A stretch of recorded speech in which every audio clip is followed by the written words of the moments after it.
O latido estridente de trovão cortou a madrugada como uma lâmina afiada. Era a terceira noite seguida que o vira-lata insistia naquela cantoria desesperada, sempre voltado para o celeiro de madeira no fundo da propriedade. Joaquim Pereira se revirou na cama de casal vazia, puxando o travesseiro sobre a cabeça para abafar o som, mas era inútil. O cachorro parecia possuído por algo que só ele conseguia perceber. A fazenda Santa Rita se estendia por 300 hectares de terra vermelha, no interior de Minas Gerais, a 40 quilômetros de Diamantina. O milharal balançava suavemente sob a brisa noturna, e o cheiro de terra úmida misturava-se com o aroma doce do capim-gordura. Era outubro, e as primeiras chuvas de primavera haviam chegado na semana anterior, trazendo alívio após meses de estiagem que deixaram a região com a garganta seca e os corações apertados.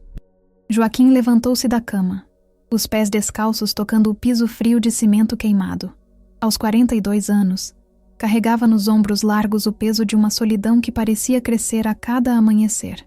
Sua barba por fazer estava grisalha, e os olhos castanhos, outrora brilhantes, agora refletiam apenas cansaço. Vestiu a calça jeans desbotada e a camisa xadrez que deixara pendurada na cadeira de palhinha, herança de sua avó materna. "Que diabo você tá vendo lá, Trovão?" murmurou, calçando as botinas de couro gastas pelo tempo e pelo trabalho. O cachorro era um mestiço de indefinida genealogia, com pelagem amarelada e manchas brancas no peito. Havia aparecido na fazenda há 5 anos, magro e ferido, provavelmente abandonado na estrada de terra que cortava a propriedade. Joaquim nunca fora de muitas palavras ou gestos carinhosos, mas cuidara do animal com a mesma dedicação silenciosa que dispensava às suas plantações.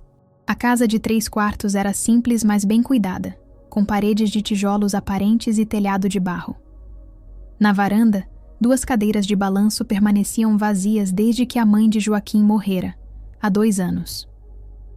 O chão de cimento áspero estava sempre limpo, e as plantas em vasos, espadas de São Jorge, comigo ninguém pode e um pé de aroeira, davam vida ao espaço que durante o dia recebia a visita ocasional do velho Zé Augusto, único vizinho num raio de 10 quilômetros. O latido de trovão intensificou-se quando Joaquim abriu a porta da frente. A lua cheia iluminava o terreiro de terra batida, criando sombras fantasmagóricas que dançavam entre as árvores frutíferas. Jabuticabeira, goiabeira e uma mangueira centenária que protegia a casa do sol escaldante.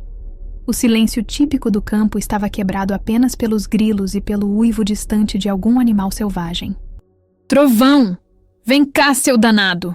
chamou em voz baixa, tentando não despertar os poucos moradores da região. O cachorro nem se virou. Continuava latindo freneticamente para o celeiro, as orelhas em pé, o pelo do pescoço eriçado. Havia algo de primitivo e urgente em seu comportamento, como se tentasse alertar sobre um perigo iminente. Joaquim conhecia bem seu companheiro de 4 patas e sabia que Trovão não era dado a demonstrações exageradas sem motivo. O celeiro ficava a uns 50 metros da casa, construído décadas atrás pelo pai de Joaquim para guardar ferramentas, ração e os equipamentos agrícolas. A estrutura de madeira estava bem conservada, pintada de vermelho desbotado, com um telhado de zinco que cantava nas noites de chuva. 2 janelas pequenas flanqueavam a porta dupla de madeira maciça, sempre trancada com um cadeado robusto. Enquanto caminhava pelo terreiro, Joaquim sentiu um arrepio que não tinha nada a ver com o frio da madrugada. Havia algo diferente no ar, uma tensão que fazia os pelos de seus braços se eriçarem. O cheiro da terra molhada estava mais forte, misturado com um odor que não conseguia identificar. Algo doce e metálico que lhe causava uma estranha inquietação. Trovão recuou alguns passos quando viu o dono se aproximar, mas não parou de latir. Seus olhos amarelos brilhavam na escuridão, fixos na porta do celeiro, como se pudesse ver através da madeira. O animal tremia levemente, não de frio, mas de uma agitação que Joaquim nunca presenciara antes. "O que foi, menino? O que você tá vendo aí?" perguntou, agachando-se para fazer carinho no cachorro. Trovão permitiu o afago por um momento, mas logo voltou sua atenção para o celeiro. Era como se algo, ou alguém, estivesse do outro lado daquela porta, esperando. O fazendeiro olhou para a estrutura familiar, procurando por qualquer sinal de movimento ou anormalidade. Tudo parecia normal, mas a insistência do cachorro estava começando a incomodá-lo seriamente. A brisa noturna trouxe consigo o murmúrio das folhas da mangueira e o canto melancólico de um sabiá laranjeira que havia feito ninho nos galhos mais altos.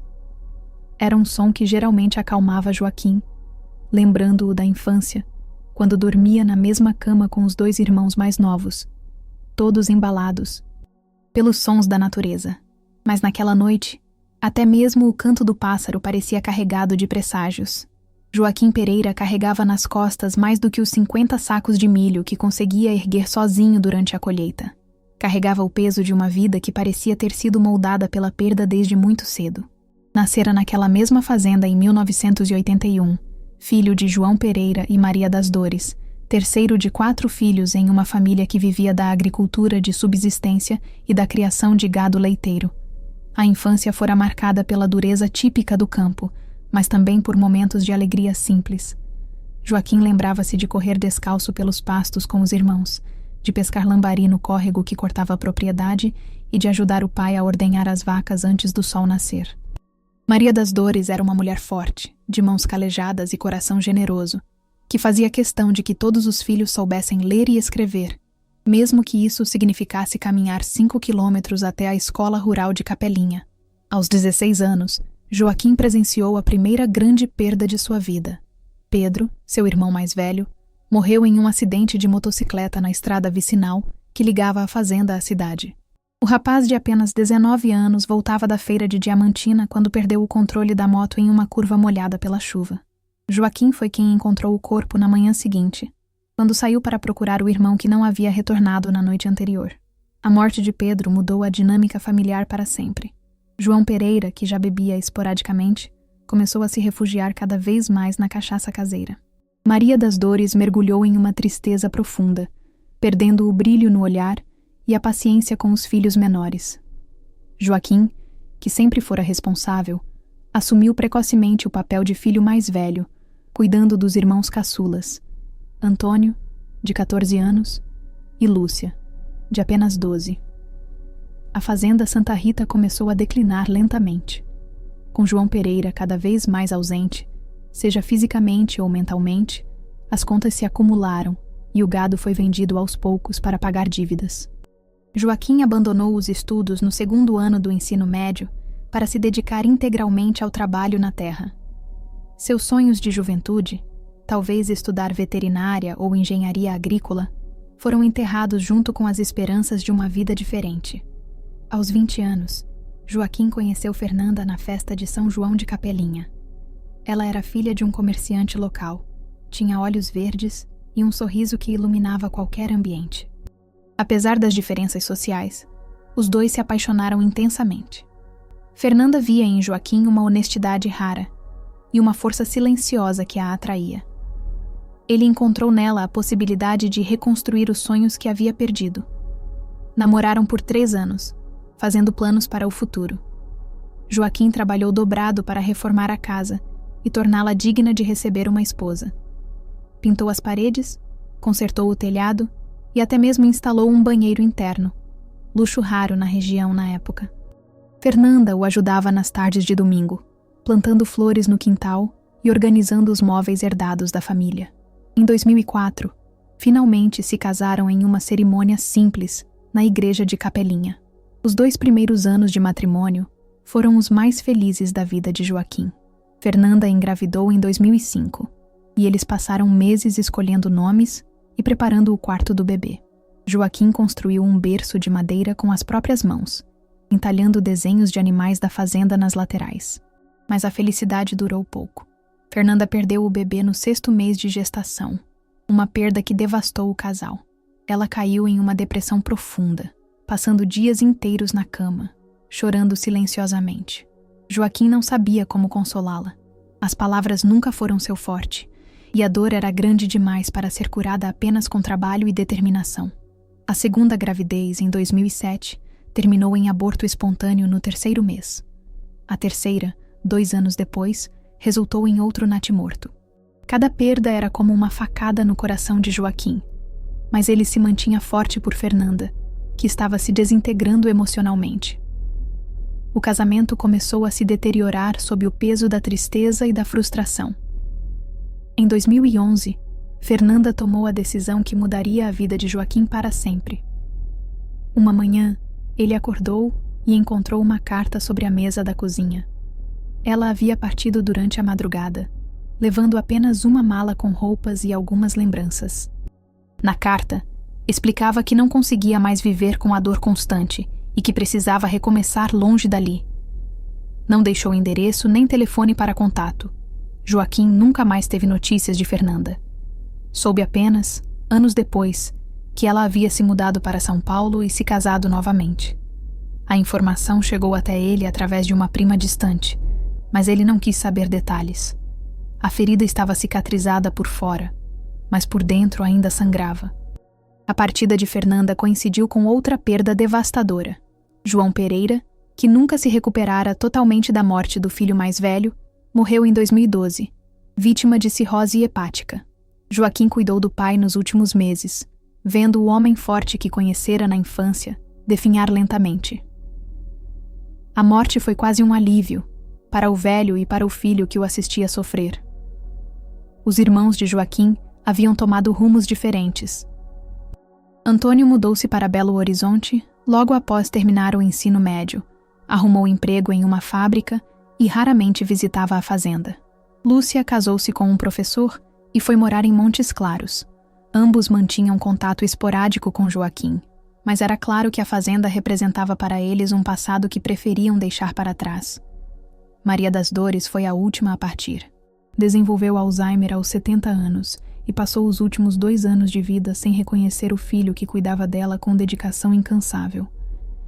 Joaquim alimentava-a na boca, dava-lhe banho, trocava suas roupas e conversava com ela todas as noites, mesmo sabendo que as palavras não chegavam até a mulher que um dia fora sua mãe. Quando ela morreu, em 2021, Joaquim chorou pela primeira vez desde a partida de Fernanda. Agora, sozinho na fazenda com apenas Trovão como companhia, Joaquim havia se tornado um homem de poucas palavras e gestos econômicos. Acordava antes do sol, cuidava da plantação, consertava o que precisava ser consertado e dormia cedo. As únicas visitas que recebia eram do vizinho Zé Augusto, que vinha tomar café uma vez por semana, e do padre da paróquia, que passava uma vez por mês para verificar se estava tudo bem. O isolamento havia se tornado sua zona de conforto. Joaquim aprendera que amar significava perder, e perder significava sofrer. Por isso, mantinha-se distante de qualquer possibilidade de envolvimento emocional. A solidão era sua companheira mais fiel, menos traiçoeira que a esperança. Escondida atrás das ferramentas agrícolas no canto mais escuro do celeiro, Isadora Mendes tremia não apenas de frio, mas de um terror que parecia ter se instalado permanentemente em seus ossos. Aos 28 anos, carregava no rosto as marcas de uma vida que havia sido uma sucessão de abandonos e humilhações, mas também uma beleza natural que resistia bravamente às adversidades. Seus cabelos castanhos estavam desgrenhados e sujos de terra, e os olhos verdes, herança da avó italiana que nunca conhecera, refletiam um misto de desespero e determinação. Isadora nascera em Cerro, cidade vizinha a Diamantina, filha de Conceição Mendes e de um pai que nunca soube quem era. Conceição trabalhava como faxineira em casas de família e criou a filha sozinha, com a ajuda esporádica da própria mãe, Dona Angelina. A infância de Isadora foi marcada pela instabilidade. Mudavam de casa constantemente, sempre em busca de aluguéis mais baratos. E a menina cresceu acostumada a não se apegar a lugares nem pessoas. Quando Isadora completou 8 anos, Conceição conheceu Valdecir Santos, um homem de 40 e poucos anos que trabalhava como motorista de caminhão. Ele parecia gentil no início, trazia presentes para a menina e prometeu a Conceição que seria um bom pai para Isadora. O casamento aconteceu 6 meses depois, em uma cerimônia simples no cartório de Cerro, e os 3 se mudaram para uma casa pequena na periferia da cidade. Os primeiros anos foram relativamente tranquilos. Valdecir trabalhava viajando e ficava fora de casa durante semanas, o que deixava mãe e filha mais à vontade. Isadora começou a estudar em uma escola pública próxima de casa e demonstrou desde cedo inteligência acima da média. Gostava especialmente de português e matemática, sonhando em um dia ser professora como Dona Carmen, sua educadora favorita. Tudo começou a mudar quando Isadora completou 13 anos.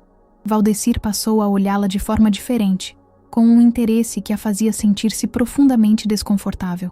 Começou com brincadeiras, aparentemente inocentes, beliscões que duravam tempo demais, abraços que a deixavam sem ar, comentários sobre como ela estava ficando mocinha. Isadora tentou contar para a mãe, mas Conceição, que dependia financeiramente do marido, preferiu acreditar que a filha estava exagerando. A primeira vez que Valdecir abusou de Isadora foi uma tarde de domingo, quando Conceição havia saído para visitar uma amiga doente. A menina estava fazendo lição de casa na mesa da cozinha quando o padrasto chegou em casa mais cedo de uma viagem. O que aconteceu a seguir ficou gravado na memória de Isadora como uma cicatriz que nunca cicatrizaria completamente. Os abusos se tornaram frequentes sempre que Conceição não estava em casa. Valdecir ameaçava expulsar mãe e filha de casa caso Isadora contasse alguma coisa, e a menina, aterrorizada, manteve o segredo por 2 anos. Suas notas na escola começaram a cair. Ela perdeu o interesse pelas atividades que antes gostava e desenvolveu uma timidez extrema que preocupava os professores. Aos 15 anos, Isadora não aguentou mais. Contou tudo para a mãe em uma tarde chuvosa, chorando desesperadamente e implorando para que Conceição acreditasse nela. A reação da mãe foi devastadora. Ela acusou a filha de mentir, de tentar seduzir o padrasto e de ser uma menina perdida. A discussão terminou com Conceição dando um tapa no rosto da filha e gritando que ela deveria parar com essas invenções. Naquela mesma noite, Isadora fez uma mala pequena com suas poucas roupas e fugiu de casa. Dormiu na rodoviária de Serro por 3 dias, alimentando-se de restos que encontrava no lixo, até que uma senhora idosa chamada Dona Benedita a encontrou e se compadeceu da situação. Benedita era viúva, morava sozinha e precisava de ajuda com os afazeres domésticos. Ofereceu casa e comida em troca de trabalho, e Isadora aceitou gratamente. Durante 2 anos, Isadora viveu com Dona Benedita, que se tornou a figura materna que nunca tivera. A velha senhora a incentivou a voltar a estudar através de supletivo e a tratou com carinho genuíno. Isadora conseguiu terminar o ensino médio e até mesmo começou a fazer um curso técnico em contabilidade. Pela primeira vez desde a infância, sentia-se segura e amada. Mas a felicidade durou pouco. Dona Benedita morreu de infarto em 2015, deixando Isadora novamente sozinha no mundo. A casa foi vendida pelos herdeiros, e a jovem se viu obrigada a procurar emprego e moradia. Conseguiu trabalho como balconista em uma farmácia de Diamantina e alugou um quarto em uma pensão simples no centro da cidade. Foi na farmácia que conheceu Robério Cavalcante, um homem de 35 anos que se dizia empresário e proprietário de uma pequena transportadora. Robério era bonito, bem vestido e sabia usar as palavras certas para conquistar uma mulher ferida e carente como Isadora. Cortejou-a por meses, levando flores, fazendo declarações apaixonadas e prometendo um futuro brilhante juntos. Isadora, que havia aprendido a desconfiar dos homens, resistiu no início. Mas Robério foi persistente e aparentemente sincero. Quando finalmente cedeu aos seus avanços, estava genuinamente apaixonada. Eles começaram a namorar em 2016, e Robério logo propôs que ela se mudasse para sua casa, uma construção maior na periferia de Diamantina. O namoro durou 3 anos antes que Isadora descobrisse a verdade sobre Robério. Ele não era empresário coisa nenhuma. Era um pequeno traficante que usava a transportadora como fachada para movimentar drogas entre cidades do interior. Pior ainda, era casado e tinha 2 filhos pequenos. Isadora descobriu tudo em uma tarde terrível, quando a esposa legítima de Robério apareceu em sua casa acompanhada de 2 homens armados. A mulher, chamada Valdirene, espancou Isadora brutalmente, chamando-a de vagabunda e destruidora de lar. Os homens que a acompanhavam apenas assistiram, fumando cigarros e rindo da situação. Valdirene ameaçou matar Isadora se ela não desaparecesse da vida de Robério imediatamente, e para provar que não estava blefando, Mostrou uma arma que carregava na bolsa. Isadora teve 2 horas para fazer as malas e deixar a casa. Robério nem sequer apareceu para se despedir ou oferecer qualquer tipo de ajuda. Ela pegou apenas o dinheiro que tinha guardado, algumas roupas, e saiu de Diamantina na mesma tarde, sem destino certo. Pegou um ônibus rural que passava pelas fazendas da região, desceu em um ponto qualquer e começou a caminhar pela estrada de terra. Havia 3 dias que vagava pela região, dormindo ao relento, alimentando-se de frutas que encontrava pelo caminho e bebendo água de córregos. Estava exausta, com fome e completamente perdida quando viu a fazenda Santa Rita à distância. Observou a propriedade por horas, escondida entre as árvores, tentando decidir se deveria pedir ajuda ou continuar fugindo. Quando a noite caiu, o frio se tornou insuportável. Isadora aproximou-se da fazenda e descobriu que o celeiro estava destrancado. Entrou silenciosamente, agradecendo por encontrar um lugar seco e protegido do vento. Fez uma cama improvisada com alguns sacos de ração vazios e tentou dormir, mas o latido constante do cachorro a mantinha acordada e nervosa. Agora, encolhida. No canto do celeiro, Isadora sabia que seria descoberta a qualquer momento. Não tinha mais forças para fugir, nem lugar para onde ir. Só lhe restava esperar e torcer para que o dono da fazenda tivesse um coração mais generoso do que todas as outras pessoas que havia encontrado em sua vida.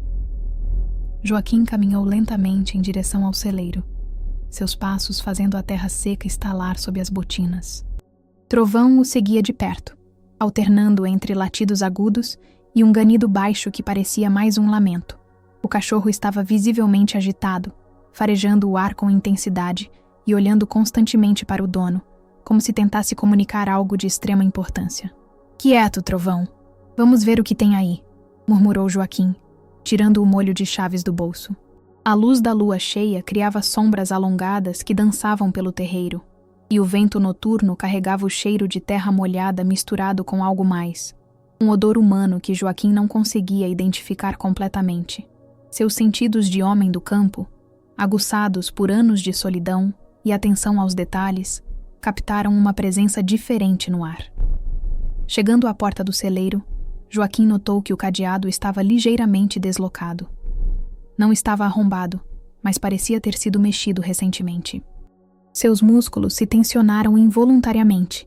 Em mais de 20 anos cuidando da fazenda, nunca havia tido problemas com ladrões ou invasores, mas a região não estava imune à violência que ocasionalmente chegava do mundo exterior. Trovão aumentou a intensidade dos latidos, chegando quase a um uivo desesperado. O animal corria em círculos pequenos diante da porta, como se quisesse entrar, mas não tivesse coragem. Joaquim observou o comportamento do cachorro com crescente preocupação. Conhecia Trovão melhor que qualquer pessoa, e sabia que o animal nunca demonstrava medo sem motivo. "Tem alguém aí?" gritou Joaquim, a voz ecoando na noite silenciosa. "Eu tô armado. É melhor sair logo." Mentira. Joaquim não tinha arma nenhuma. Apenas uma chave inglesa que pegara na oficina improvisada ao lado da casa. Mas esperava que a ameaça fosse suficiente para intimidar qualquer intruso. Aguardou alguns segundos, ouvindo apenas o próprio coração batendo forte no peito e o som dos grilos nos pastos circundantes. Nenhuma resposta veio do interior do celeiro. Decidindo que não podia mais adiar o confronto, Joaquim abriu o cadeado com mãos ligeiramente trêmulas. A fechadura, bem lubrificada, girou sem fazer ruído. Ele segurou a chave inglesa com mais firmeza, respirou fundo e abriu lentamente uma das portas de madeira. O interior do celeiro estava mergulhado em escuridão quase completa. Joaquim piscou várias vezes, tentando adaptar os olhos à falta de luz.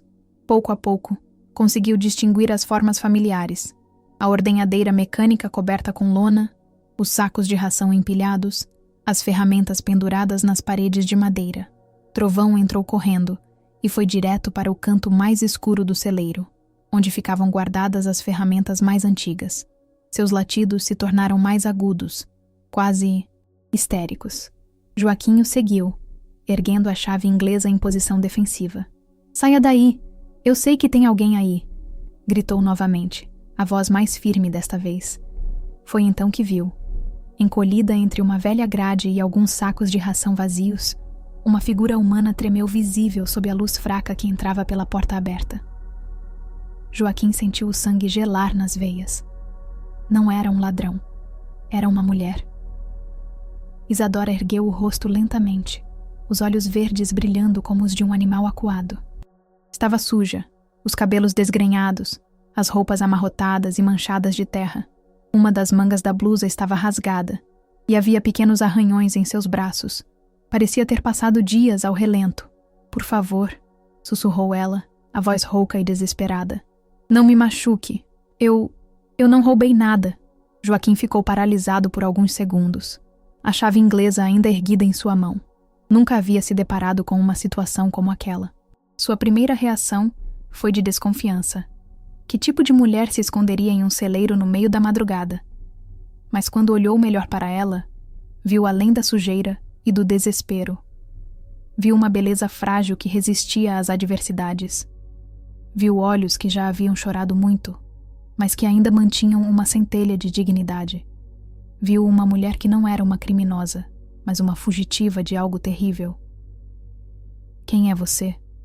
Perguntou Joaquim, baixando lentamente a chave inglesa. O que você está fazendo aqui? Isadora tentou se levantar, mas suas pernas tremiam tanto que teve que se apoiar na parede do celeiro. Estava claramente desnutrida e exausta. Quando finalmente conseguiu ficar em pé, Joaquim notou que ela era mais baixa do que imaginara. Devia ter cerca de 1,60 m, com um corpo esguio que as roupas largas não conseguiam disfarçar completamente. Eu me chamo Isadora, disse ela, a voz ainda sussurrando. Eu não tenho para onde ir. Só preciso de um lugar para passar a noite. Prometo que vou embora de manhã cedo. Trovão havia parado de latir, mas continuava olhando para a mulher com curiosidade. Farejou o ar em sua direção algumas vezes, como se tentasse decifrar sua história através do cheiro.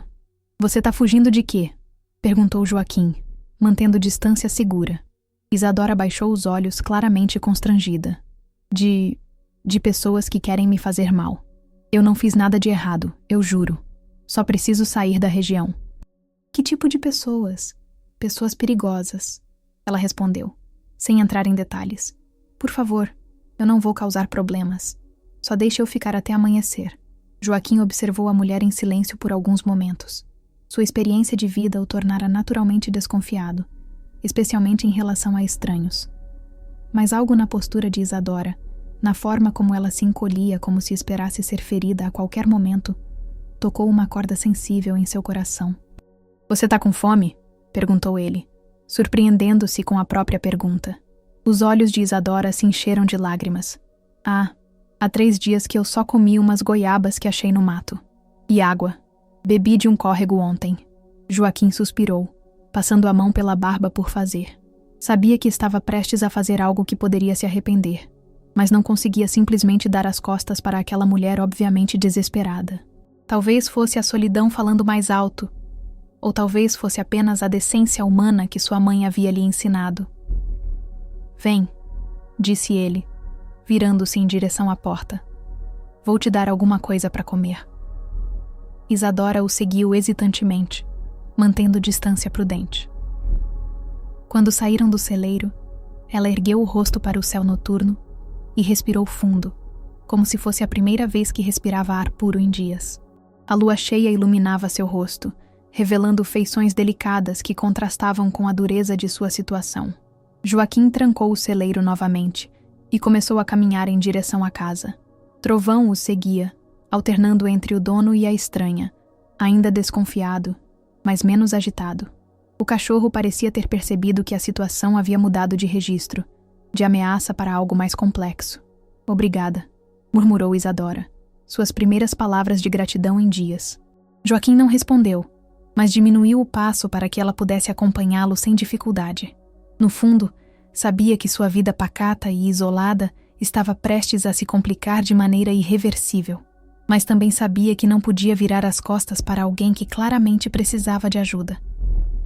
O primeiro encontro havia sido dramático, tenso e carregado de desconfiança mútua, mas também havia sido o primeiro passo de uma jornada que mudaria não apenas suas vidas, mas toda a dinâmica da pequena comunidade rural onde viviam. A cozinha da fazenda Santa Rita não via movimento noturno há anos. Joaquim acendeu a luz fluorescente do teto, que piscou algumas vezes antes de se estabilizar, iluminando o ambiente simples mas limpo. A mesa de madeira maciça ocupava o centro do cômodo, cercada por 4 cadeiras de palhinha que haviam sido reformadas pelo próprio Joaquim. As paredes de tijolos aparentes eram decoradas apenas com um calendário rural e uma foto antiga da família. Os pais, os 4 filhos e a avó materna, todos reunidos em um domingo de 1995. Isadora ficou parada na entrada da cozinha, como se precisasse de permissão para entrar. Suas mãos tremiam levemente, e ela mantinha os braços cruzados sobre o peito, em uma postura defensiva que revelava anos de experiências traumáticas. Joaquim notou sua hesitação e fez um gesto com a cabeça em direção a uma das cadeiras. "Senta aí", disse ele, apontando para a cadeira mais próxima à parede. "Vou ver o que tem na geladeira." Isadora se moveu cautelosamente, puxando a cadeira com cuidado para não fazer barulho. Sentou-se na beirada do assento, pronta para fugir ao primeiro sinal de perigo. Seus olhos percorreram o ambiente, notando os detalhes que revelavam a personalidade do dono da casa. A organização meticulosa, a ausência de decoração feminina, o ar de funcionalidade que predominava sobre qualquer preocupação estética. Joaquim abriu a geladeira pequena e avaliou as opções. Tinha ovos, queijo Minas caseiro que comprara na cidade na semana anterior, algumas fatias de linguiça defumada e um pão de forma que ainda estava fresco.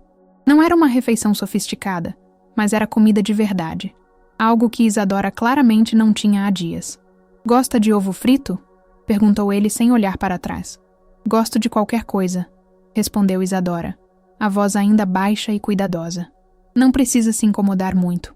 Joaquim tirou uma frigideira do armário e colocou-a no fogão a gás.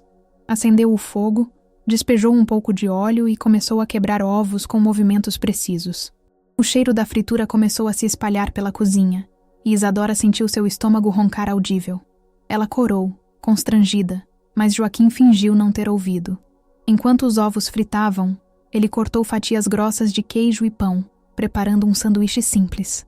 Também esquentou água para fazer café, sabendo instintivamente que a mulher precisava de algo quente para se reaquecer. Seus movimentos na cozinha eram eficientes, resultado de anos vivendo sozinho e cuidando de si mesmo. "Há quanto tempo você não come direito?" perguntou Joaquim, virando os ovos com uma espátula. 3 dias, admitiu Isadora.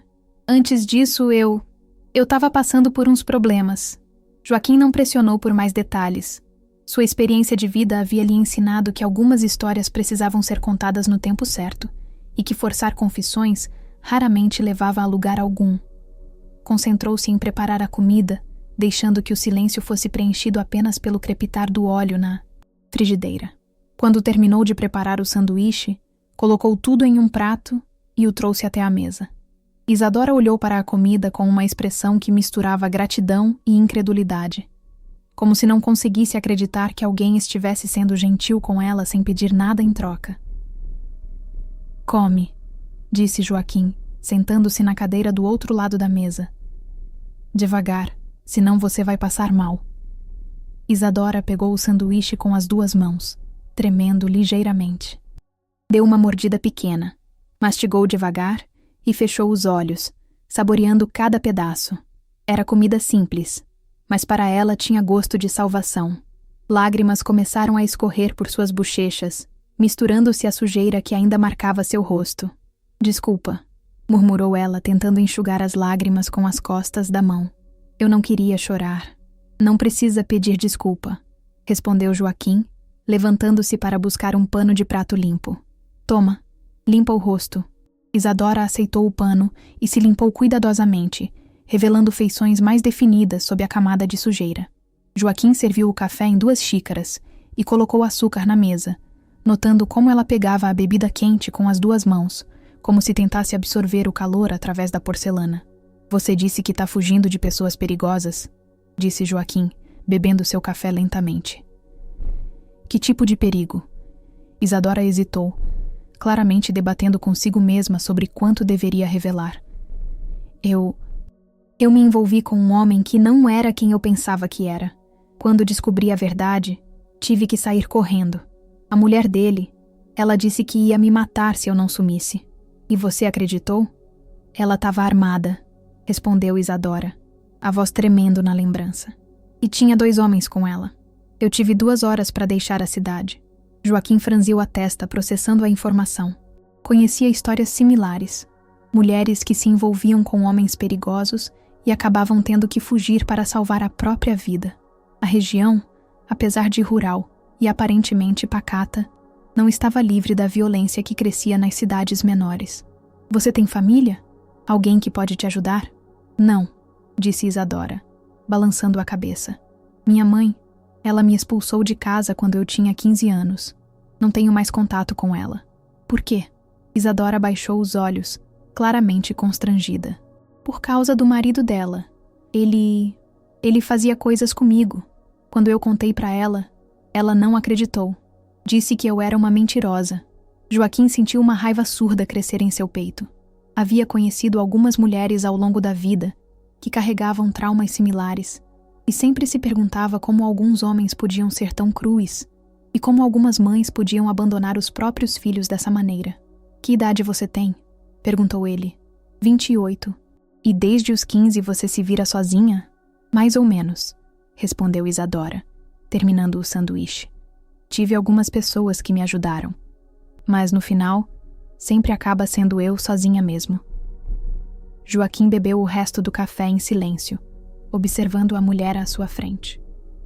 Isadora havia terminado de comer e agora segurava a xícara vazia entre as mãos, como se não soubesse o que fazer em seguida. Havia uma vulnerabilidade nela que contrastava com a força que devia ter para sobreviver sozinha por tanto tempo. Você pode ficar aqui esta noite, disse ele, surpreendendo-se com as próprias palavras. Tem um quarto de hóspedes que ninguém usa. Você pode tomar um banho e dormir numa cama de verdade. Isadora o olhou com incredulidade. Você faria isso? Mas você nem me conhece. Eu conheço gente que passou necessidade, respondeu Joaquim, levantando-se para recolher os pratos. E sei reconhecer quando alguém precisa de ajuda de verdade. Eu posso pagar, disse ela rapidamente. Não muito, mas tenho um pouco de dinheiro. Ou posso trabalhar, sei fazer limpeza, cozinhar. Não precisa pagar nada, interrompeu Joaquim.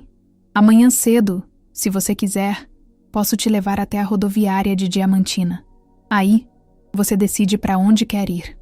Isadora ficou em silêncio por alguns momentos, processando a generosidade inesperada. Havia tanto tempo que ninguém lhe oferecia algo sem esperar nada em troca que ela quase não conseguia acreditar que fosse real. Por que você está fazendo isso? Perguntou ela finalmente. Joaquim parou de lavar os pratos na pia e se virou para olhá-la. Porque todo mundo merece uma chance de recomeçar, disse ele, com uma simplicidade que tocou profundamente o coração de Isadora. E porque já passei por momentos difíceis também. Sei como é importante ter alguém que estenda a mão. Era o gesto mais simples do mundo. Oferecer comida, banho e uma cama para alguém que estava passando necessidade. Mas para Isadora, acostumada com a dureza e a indiferença das pessoas, aquela gentileza inesperada era como um bálsamo para feridas que nem sabia que existiam. Obrigada, disse ela, as lágrimas voltando a seus olhos. Obrigada de verdade. Joaquim apenas acenou com a cabeça, constrangido com a intensidade da gratidão dela. Não havia feito nada extraordinário, apenas o que qualquer pessoa decente faria. Mas no mundo de Isadora, gestos de decência eram raros o suficiente para parecerem milagrosos. O quarto de hóspedes da fazenda Santa Rita não recebia visitas há mais de 3 anos. Joaquim acendeu a luz e verificou rapidamente se tudo estava em ordem. A cama de solteiro com lençóis limpos que ele mesmo havia colocado meses atrás, o pequeno armário de madeira, a janela que dava para o pomar. Era um ambiente simples, mas acolhedor, com cheiro de lavanda que vinha do sachê que sua mãe costumava guardar nas gavetas. O banheiro é ali, disse ele, apontando para a porta ao lado. Tem toalha limpa no armário. Se precisar de alguma coisa, eu vou estar no quarto do lado. Isadora entrou devagar, tocando a colcha da cama como se fosse algo sagrado. Faz tempo que eu não durmo numa cama de verdade, murmurou, mais para si mesma do que para ele.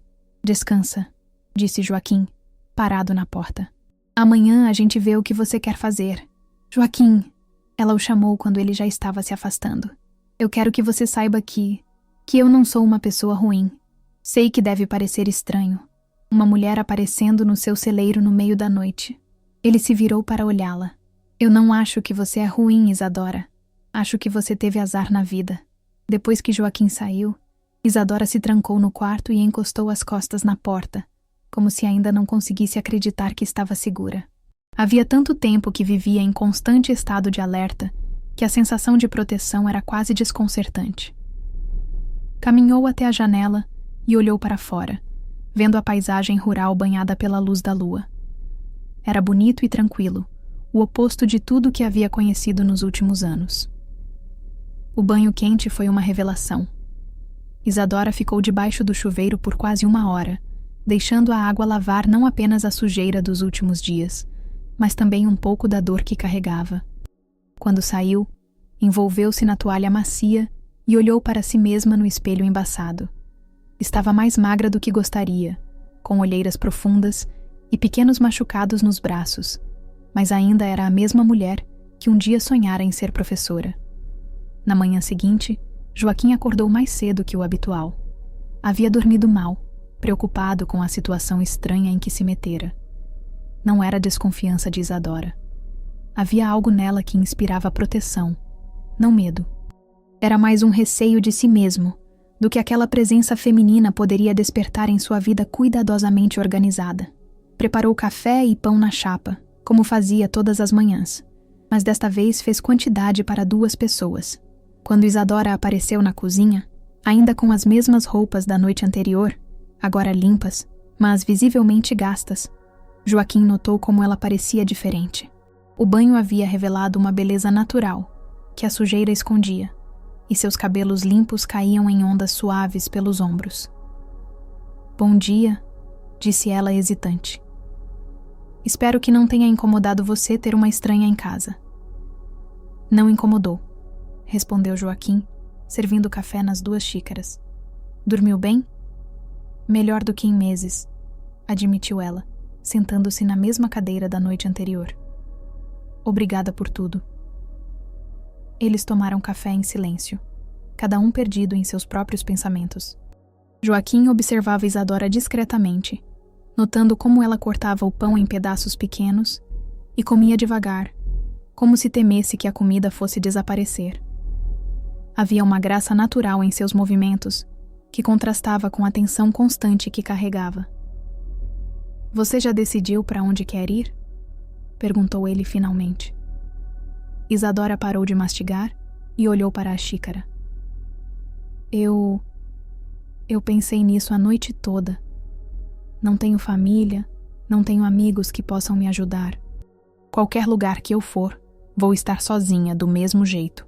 Tem algum lugar que você sempre quis conhecer? Quando eu era criança, sonhava em conhecer o Rio de Janeiro, disse ela, com um sorriso melancólico. Achava que devia ser lindo, com aquele mar que eu nunca vi. Mas agora eu só quero um lugar onde eu possa recomeçar sem ninguém me incomodar.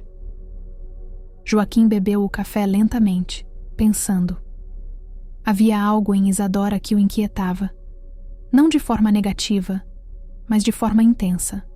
Talvez fosse a solidão dela, que ecoava sua própria solidão.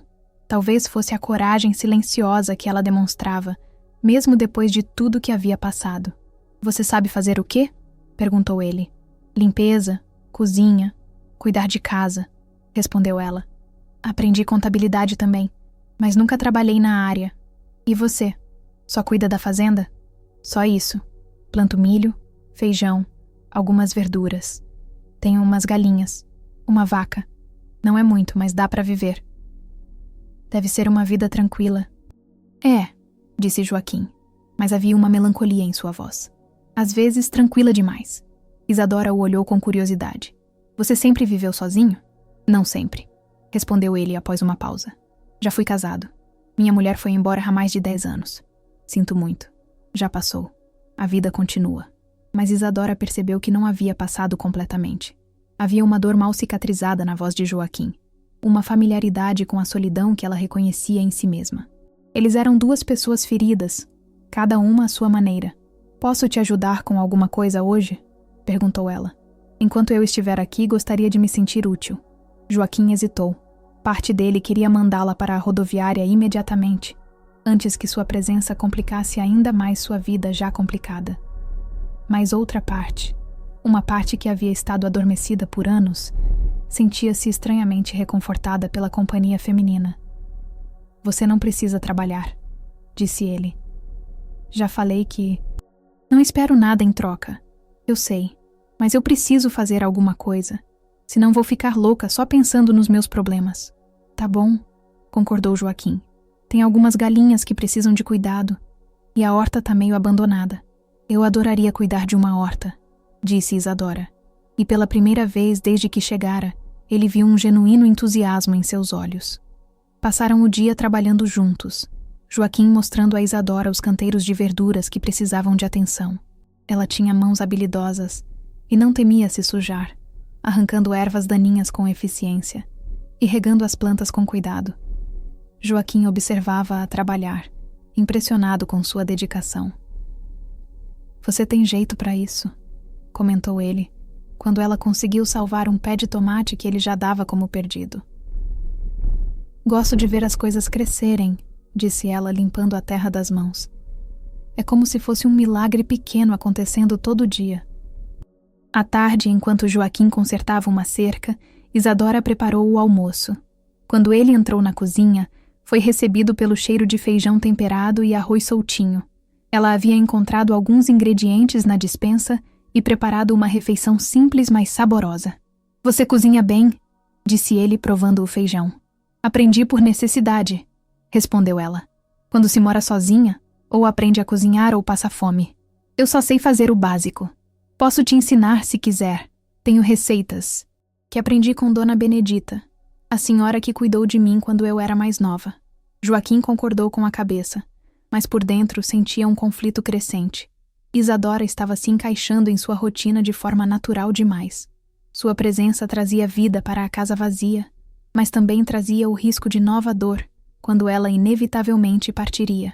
Joaquim, disse ela durante o almoço, posso te fazer uma pergunta? Pode.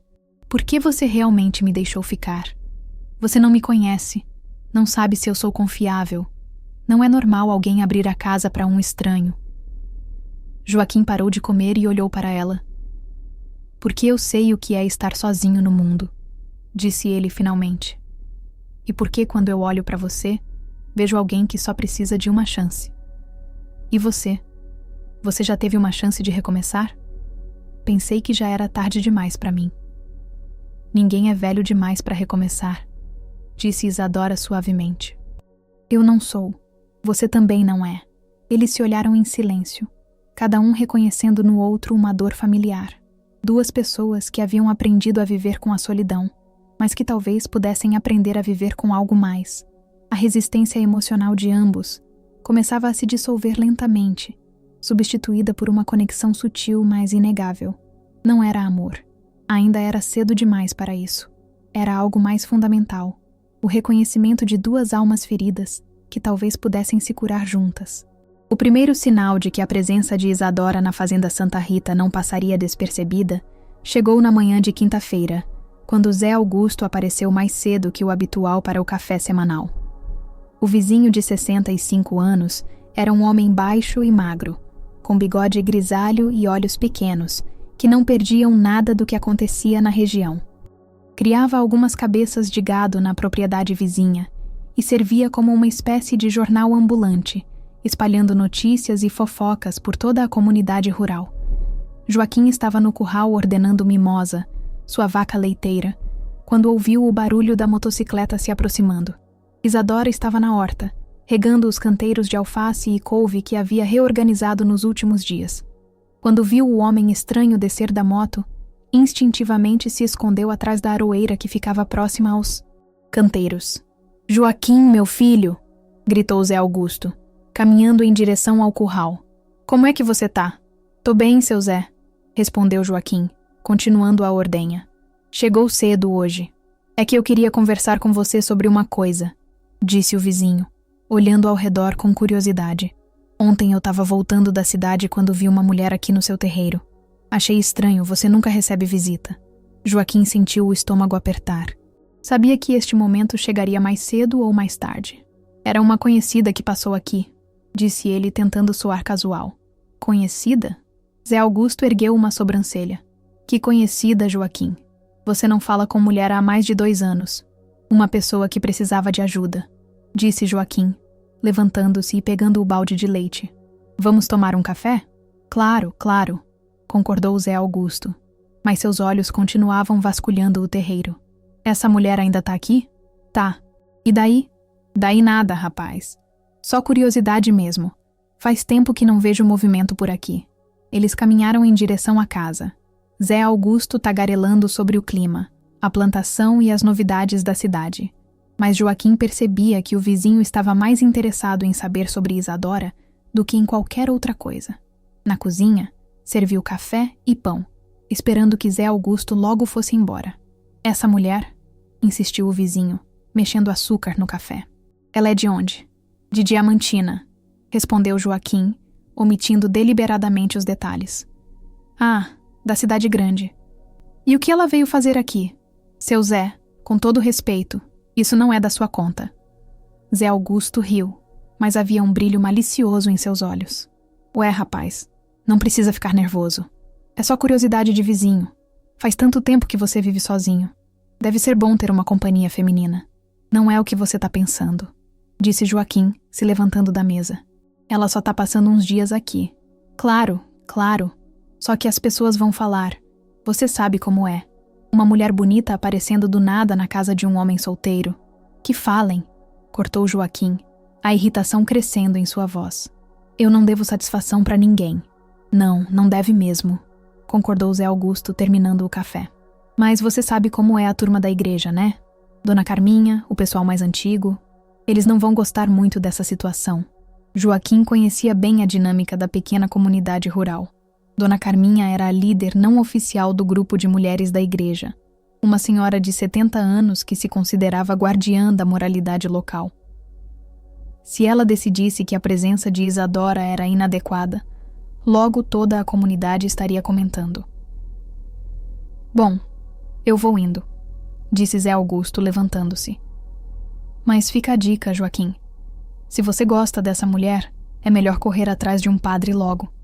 Senão o povo vai começar a falar mal. Depois que o vizinho partiu, Joaquim ficou na varanda, fumando um cigarro de palha e pensando nas complicações que estavam por vir.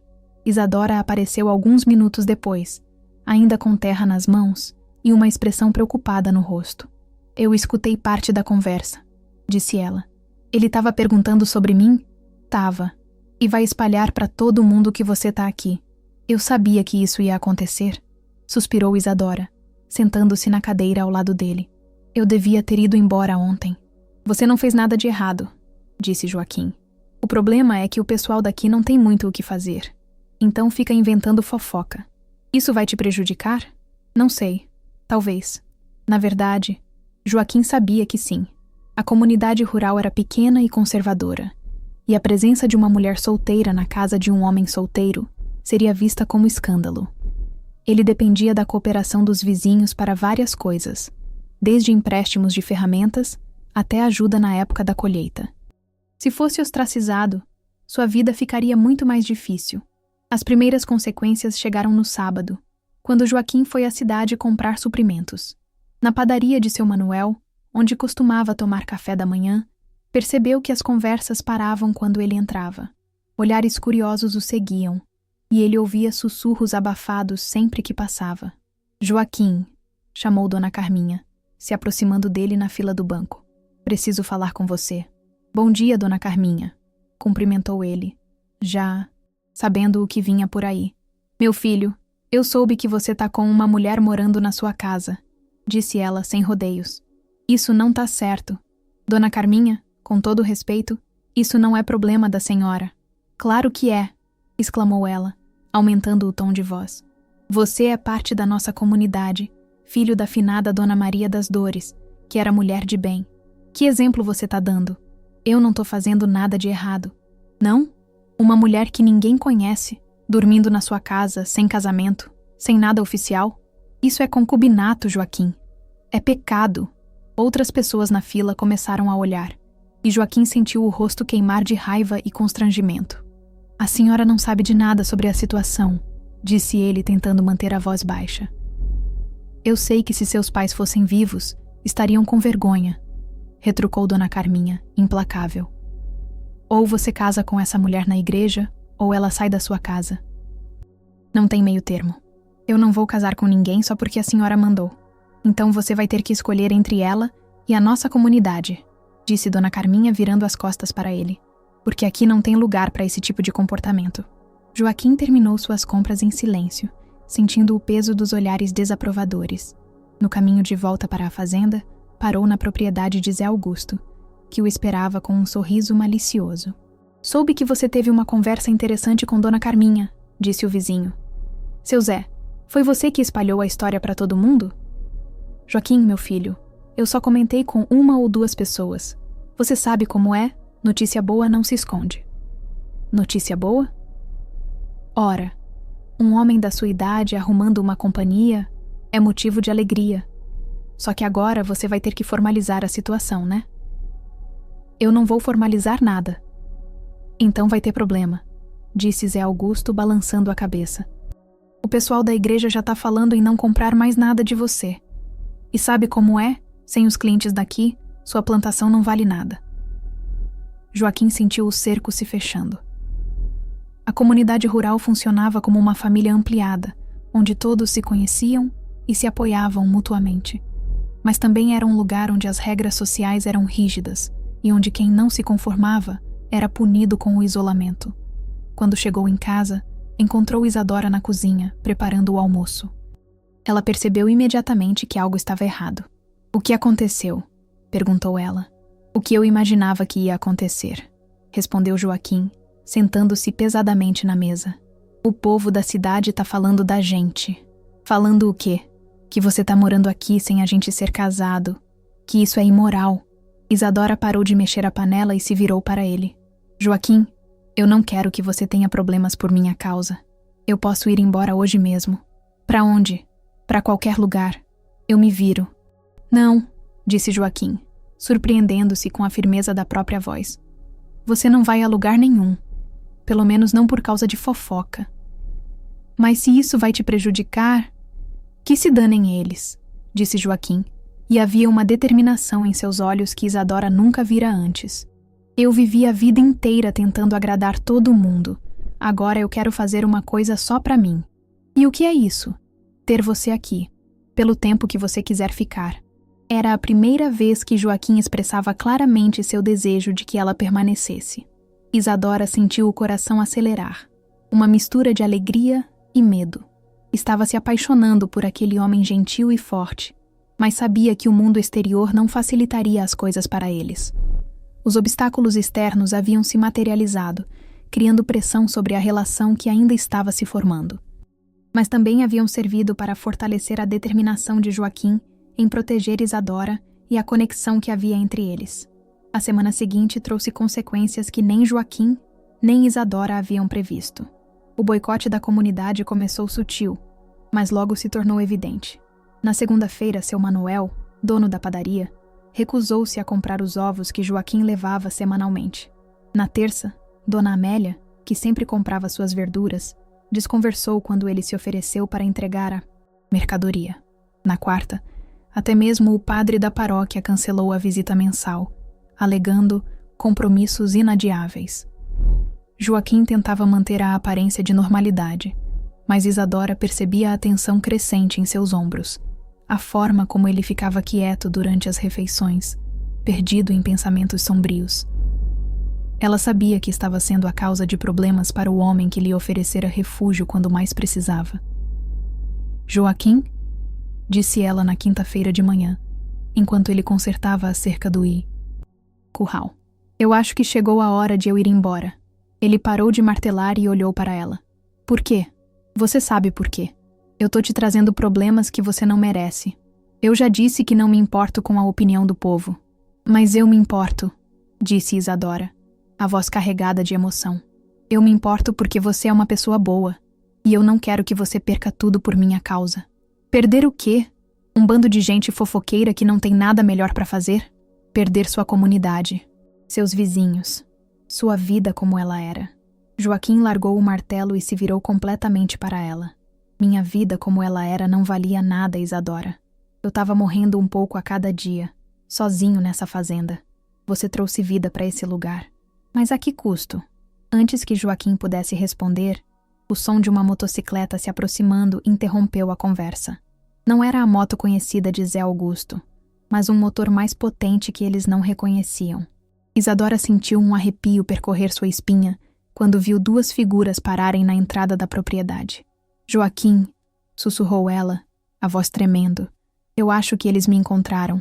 Os dois homens que desceram da moto eram jovens, vestidos com roupas urbanas que contrastavam com o ambiente rural. Tinham o ar de quem estava acostumado à violência e caminhavam com a confiança de quem não temia consequências. Joaquim reconheceu o tipo imediatamente. Problemas vindos da cidade grande. Você é Joaquim Pereira? Perguntou o mais alto dos dois, um homem magro com tatuagens visíveis no braço. Sou. Quem quer saber? Nós estamos procurando uma mulher que pode estar aqui. Isadora Mendes. Você conhece ela? Joaquim sentiu o sangue gelar, mas manteve a voz firme. Nunca ouvi falar. Tem certeza? Insistiu o segundo homem, mais baixo e mais largo. Porque nós temos informação de que ela tá por aqui. Informação de quem? Isso não importa. O que importa é que o patrão dela quer conversar com ela. Isadora estava escondida atrás da casa, mas conseguia ouvir tudo. Reconheceu a voz do homem mais baixo.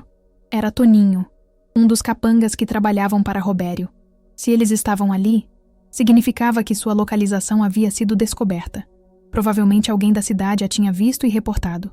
Olha eu aqui, disse Joaquim, se posicionando entre os homens e a direção onde Isadora estava escondida. Eu não sei de que mulher vocês estão falando, mas é melhor vocês saírem da minha propriedade. Seu Joaquim, disse Toninho, com um sorriso falso. Não precisa ser assim. Nós só queremos conversar com ela. Nada demais. Conversar? Joaquim riu sem humor. 2 homens armados vêm na minha fazenda para conversar com uma mulher? Quem disse que nós estamos armados? Perguntou o mais alto. Não precisa dizer. Eu reconheço gente armada quando vejo. Os 2 homens se entreolharam, e Toninho deu um passo à frente. Seu Joaquim, o senhor parece ser uma pessoa inteligente. Não vai querer se meter numa situação que não é sua. Qualquer coisa que acontecer na minha terra é situação minha. Tá bom, disse Toninho, perdendo a paciência. Vamos parar de enrolar. Nós sabemos que a Isadora tá aqui. Alguém viu ela na cidade semana passada. Ou o senhor entrega ela para nós, ou nós vamos ter que procurar. Vocês não vão procurar nada, disse Joaquim, pegando uma foice que estava encostada na cerca. Saiam da minha propriedade agora. Joaquim, não! Gritou Isadora, saindo de trás da casa. Não vale a pena você se meter nisso. Os olhos de Toninho brilharam quando a viu. Aí está você, gata, que saudade. O que vocês querem? Perguntou Isadora, tentando manter a voz firme. O patrão quer conversar com você. Só isso. Robério pode ir conversar com o diabo, disse Isadora. Eu não tenho nada a ver com ele. Ah, mas você tem sim, disse o homem mais alto. Você saiu da casa dele com algumas coisas que não eram suas. Eu não levei nada. Dinheiro, por exemplo. Robério tá dizendo que você roubou 5.000 reais dele. Isso é mentira. Mentira ou não, você vai ter que explicar para ele pessoalmente. Joaquim deu um passo à frente, ainda segurando a foice. Ela não vai a lugar nenhum com vocês. Seu Joaquim, disse Toninho, tirando uma pistola de dentro da jaqueta. Eu não quero machucar o senhor, mas se for necessário... Joaquim, por favor, implorou Isadora. Eu vou com eles. Não quero que você se machuque. Você não vai, disse Joaquim firme. Não depois de tudo que me contou sobre esse Robério. Seu Joaquim tem razão, disse uma voz atrás deles. Ela não vai a lugar nenhum.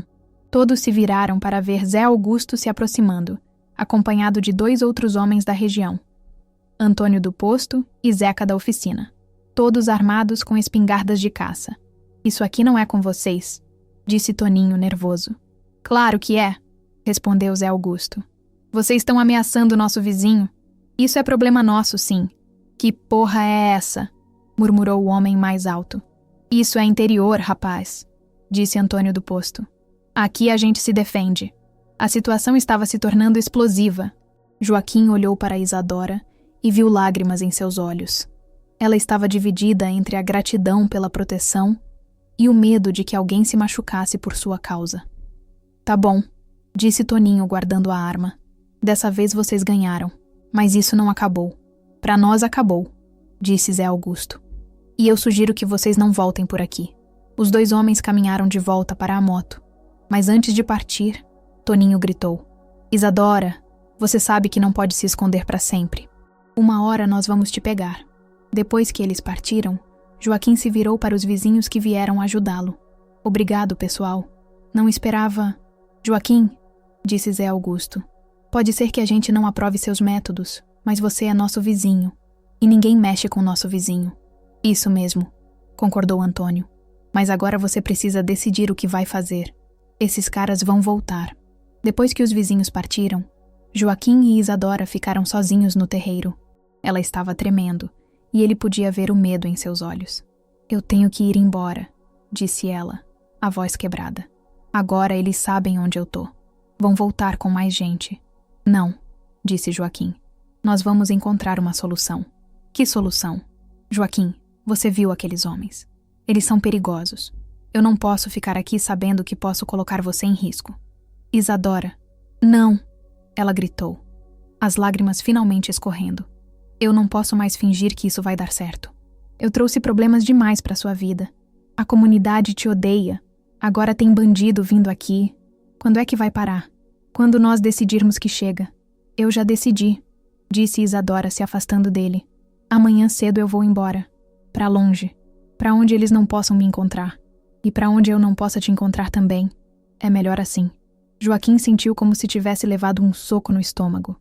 Isadora, por favor, não faz isso. Eu tenho que fazer. É a única maneira de proteger você. E se eu não quiser ser protegido?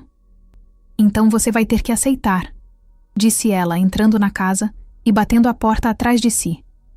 Joaquim ficou sozinho no terreiro, ouvindo o som do vento nas árvores e sentindo como se seu mundo estivesse desmoronando novamente. Havia encontrado algo precioso e estava prestes a perdê-lo, não por escolha própria, mas por circunstâncias que fugiam ao seu controle. Isadora passou a noite em claro, sentada na beirada da cama, olhando pela janela para a paisagem rural que havia se tornado seu refúgio. Suas poucas roupas estavam arrumadas numa sacola plástica ao lado da cama, e ela calculava mentalmente o dinheiro que tinha, o suficiente para uma passagem de ônibus para longe dali, talvez para o sul, onde ninguém a conheceria. Às 5 da manhã, quando o primeiro clarão do dia começou a tingir o horizonte, ela se levantou e vestiu as roupas silenciosamente. Não queria acordar Joaquim. Não queria ter que olhar nos olhos dele novamente e ver a dor que sua partida causaria. Era melhor partir como uma sombra, deixando apenas uma carta explicando sua decisão. Mas quando abriu a porta do quarto, encontrou Joaquim sentado na mesa da cozinha, já vestido, com 2 xícaras de café fumegante à sua frente. Ele ergueu os olhos quando ela apareceu, e Isadora viu que ele também não havia dormido. Havia uma determinação em seu olhar que ela não reconhecia. Pensei que você fosse tentar sair escondida, disse ele, empurrando uma das xícaras em sua direção. Eu ia deixar uma carta, admitiu Isadora constrangida. Que bom que não fez, porque nós precisamos conversar. Isadora se sentou relutantemente, segurando a xícara quente entre as mãos. Joaquim, eu já tomei minha decisão. Não tem nada para conversar. Tem sim. Tem muita coisa para conversar. Ele respirou fundo. Isadora, eu passei a noite toda pensando. Sobre você, sobre mim, sobre o que está acontecendo aqui. E chegou na mesma conclusão que eu. Que é melhor eu ir embora. Não. Cheguei na conclusão contrária. Joaquim se inclinou para a frente, os olhos fixos nela. Eu me apaixonei por você. As palavras caíram como uma bomba no silêncio da manhã.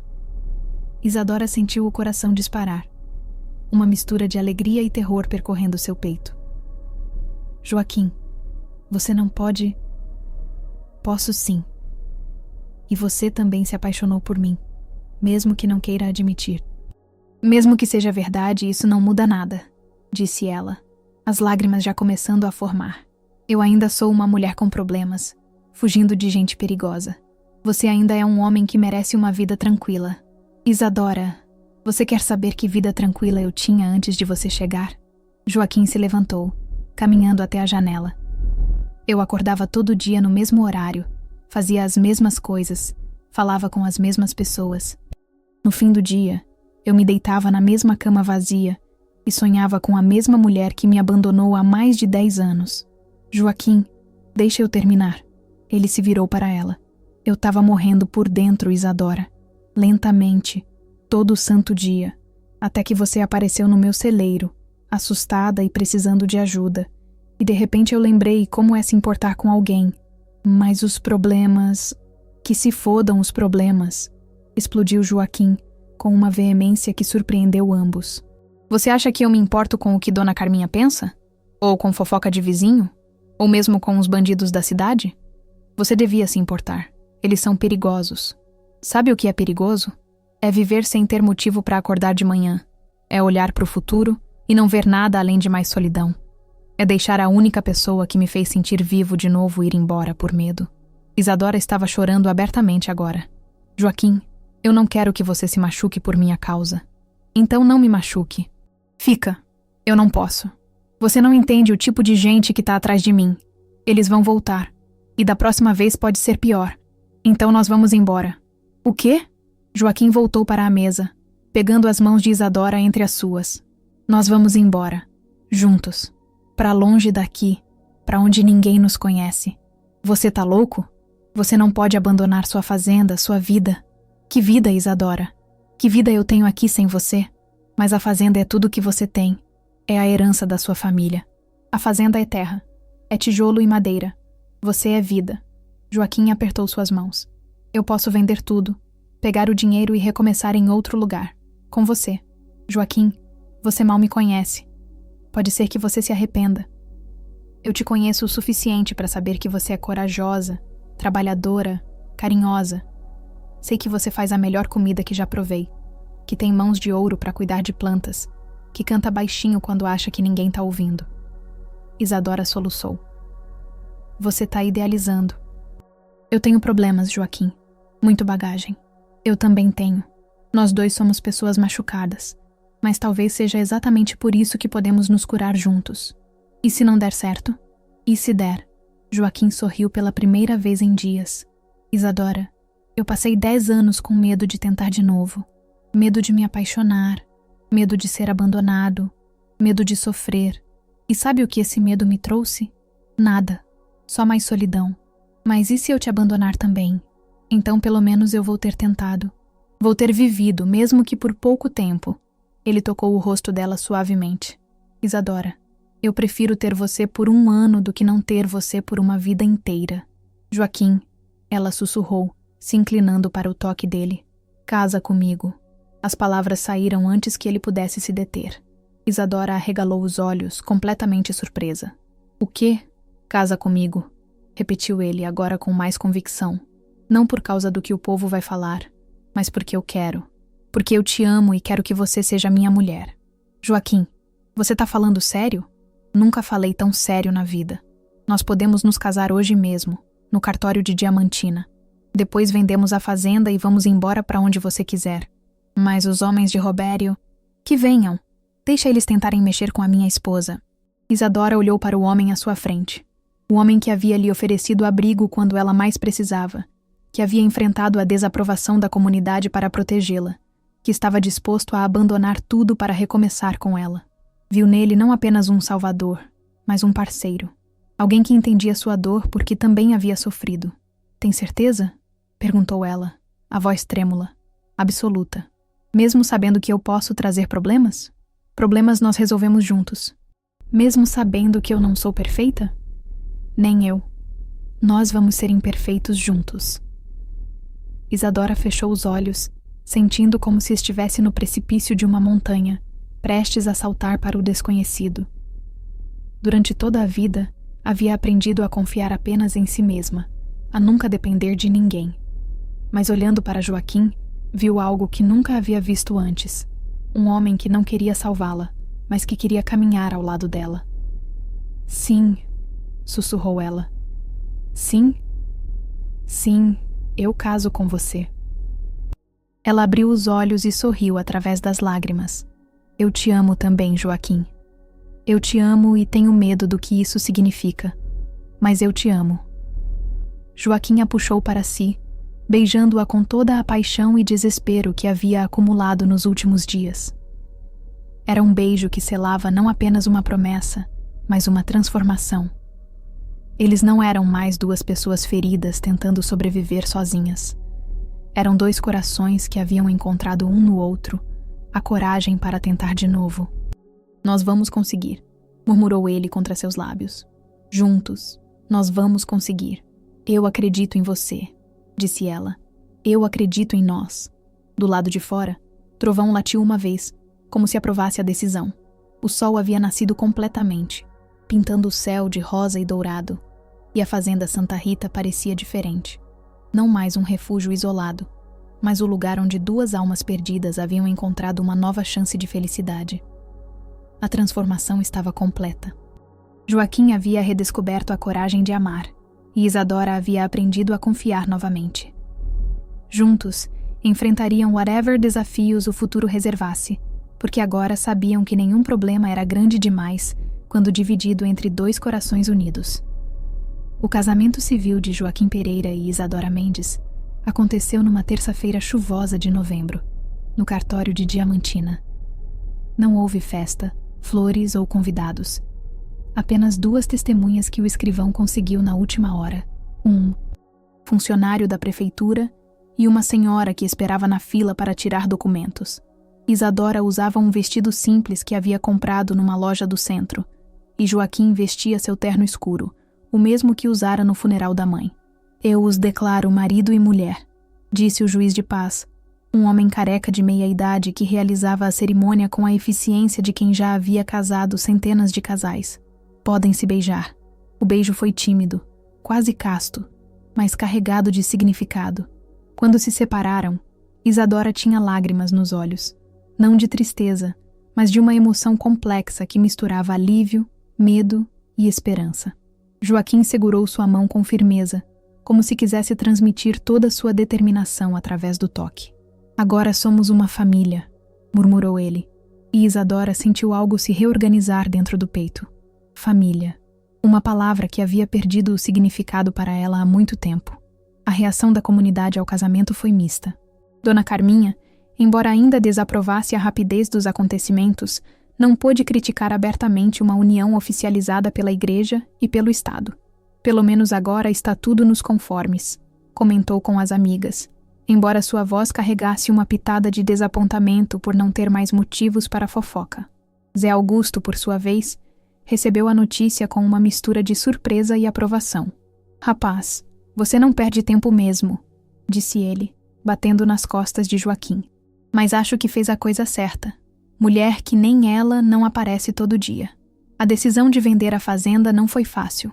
Joaquim passou dias caminhando pela propriedade, tocando as árvores que havia plantado, olhando para a casa onde nascera e crescera. Cada canto carregava memórias, algumas dolorosas, outras preciosas. Mas quando via Isadora cuidando da horta ou preparando o café da manhã, sabia que havia feito a escolha certa. Tem certeza que não vai se arrepender? Perguntou ela uma tarde, enquanto ele organizava papéis na mesa da cozinha. Tenho, respondeu ele sem hesitar. Essa terra me deu tudo o que podia dar. Agora é hora de plantar em outro lugar. A fazenda foi vendida para um empresário de Belo Horizonte, que queria montar uma pousada rural. O valor não era extraordinário, mas era suficiente para dar a Joaquim e Isadora uma chance de recomeçar. Decidiram ir para o interior de São Paulo, onde Joaquim tinha um primo distante que poderia ajudá-los nos primeiros meses.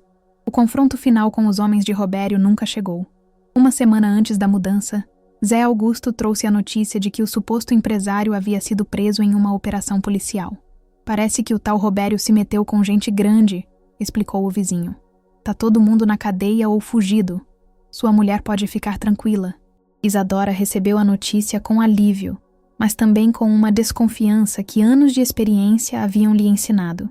Pessoas assim sempre dão um jeito de continuar causando problemas, disse ela a Joaquim. Mas pelo menos agora temos uma vantagem de tempo. A despedida da fazenda Santa Rita aconteceu numa manhã de dezembro. Joaquim carregou as últimas caixas para a caminhonete emprestada, enquanto Isadora fazia uma última verificação na casa. Trovão corria pelo terreiro, claramente agitado com o movimento incomum. Ele vai se adaptar à cidade? Perguntou Isadora, fazendo carinho no cachorro. Ele vai se adaptar a qualquer lugar, desde que a gente esteja junto, respondeu Joaquim, igual a nós. Antes de partir, Joaquim fez uma última visita ao cemitério local, levando flores para os túmulos dos pais. Ficou ali por alguns minutos, em silêncio, como se prestasse um relatório final sobre sua vida. Mãe, pai, murmurou ele, eu sei que vocês gostariam dela. Ela é forte, trabalhadora, tem bom coração. Cuidem da gente lá de cima. O vento balançou as folhas da árvore próxima, e Joaquim escolheu interpretar isso como uma bênção. 6 meses depois, a pequena chácara no interior de São Paulo era bem diferente da fazenda Santa Rita. Menor, mais próxima da cidade, com vizinhos que falavam mais alto e se metiam menos na vida alheia. Joaquim havia conseguido emprego em uma cooperativa agrícola e Isadora trabalhava meio período como secretária em um consultório médico. Como foi seu dia? Perguntou ela, chegando em casa numa tarde de maio. Bom, plantamos 200 pés de tomate hoje, respondeu Joaquim, lavando as mãos na pia da cozinha. E o seu? Interessante. Dr. Augusto disse que posso começar a fazer um curso de auxiliar de enfermagem. Ele vai me ajudar com os custos. Você quer mesmo? Quero. Sempre tive vontade de cuidar das pessoas. Isadora sorriu. Parece que agora tenho chance de fazer isso direito. Jantaram na varanda pequena, observando o Trovão brincar com as galinhas que haviam comprado na semana anterior. A adaptação não havia sido fácil. Houve noites de insônia, discussões sobre dinheiro, momentos de dúvida sobre ter tomado a decisão certa. Mas também houve manhãs de café compartilhado, tardes de trabalho conjunto na horta improvisada, noites de conversa sobre planos para o futuro. Joaquim, disse Isadora, enquanto ele acendia um cigarro de palha. Você se arrepende de alguma coisa? De ter demorado tanto para te encontrar? Respondeu ele, sem hesitar. Eu falo sério. Eu também. E você? Se arrepende? Isadora olhou para a casa simples, para o homem ao seu lado, para a vida que estavam construindo juntos. Não era perfeita. Longe disso. Eles ainda dormiam em camas separadas, ainda estavam aprendendo a viver juntos. Ainda tinham cicatrizes que precisavam de tempo para sarar completamente. Mas era deles. Não, disse ela. Não me arrependo. Nem se aparecer outro problema? Problemas sempre aparecem. A diferença é que agora eu não vou enfrentar sozinha. Joaquim assentiu, jogando a fumaça para o céu que começava a escurecer. Isadora? Você acha que um dia nós vamos ter filhos? Era uma pergunta que ele nunca havia feito antes, e que ela nunca havia se permitido considerar. Filhos significavam futuro, planejamento, a coragem de acreditar que a felicidade poderia durar. Talvez, disse ela, após uma pausa. Se for para acontecer, vai acontecer. Eu gostaria. Eu também. Ficaram em silêncio, cada um perdido em seus próprios pensamentos. O futuro era incerto. Sempre seria. Joaquim sabia que sua aposentadoria rural havia acabado, que agora teria que lidar com chefes, horários, a vida em comunidade que tanto evitara. Isadora sabia que os fantasmas do passado ainda poderiam voltar, que sua história não era fácil de esquecer, mas também sabiam que tinham algo que não tinham antes, um parceiro, alguém para dividir os medos, as alegrias, as decisões difíceis. Não era a garantia de que tudo daria certo, mas era a certeza de que não enfrentariam o que viesse sozinhos. Tá ficando frio, observou Isadora cruzando os braços. Vamos entrar? Vamos. Joaquim apagou o cigarro e se levantou, estendendo a mão para ela. Isadora a aceitou, e caminharam juntos para dentro da casa, seguidos por Trovão, que havia terminado sua brincadeira com as galinhas. Na cozinha, enquanto Joaquim trancava a porta e Isadora guardava os pratos do jantar, os dois se moviam com a sincronia de pessoas que estavam aprendendo a ser um casal. Não era perfeito, mas era genuíno. Não era o final de um conto de fadas, mas era o começo de algo real. Do lado de fora, a noite caía sobre a chácara, trazendo consigo o canto dos grilos e o cheiro de terra molhada. Amanhã seria outro dia, com seus próprios desafios e possibilidades. Mas Joaquim e Isadora enfrentariam juntos, como haviam aprendido a fazer. A vida continuava imperfeita e imprevisível, mas também cheia de pequenas alegrias cotidianas que duas pessoas sozinhas haviam descoberto como compartilhar. E talvez no final fosse isso que realmente importava. Não a garantia de um final feliz, mas a coragem de construir felicidade um dia de cada vez.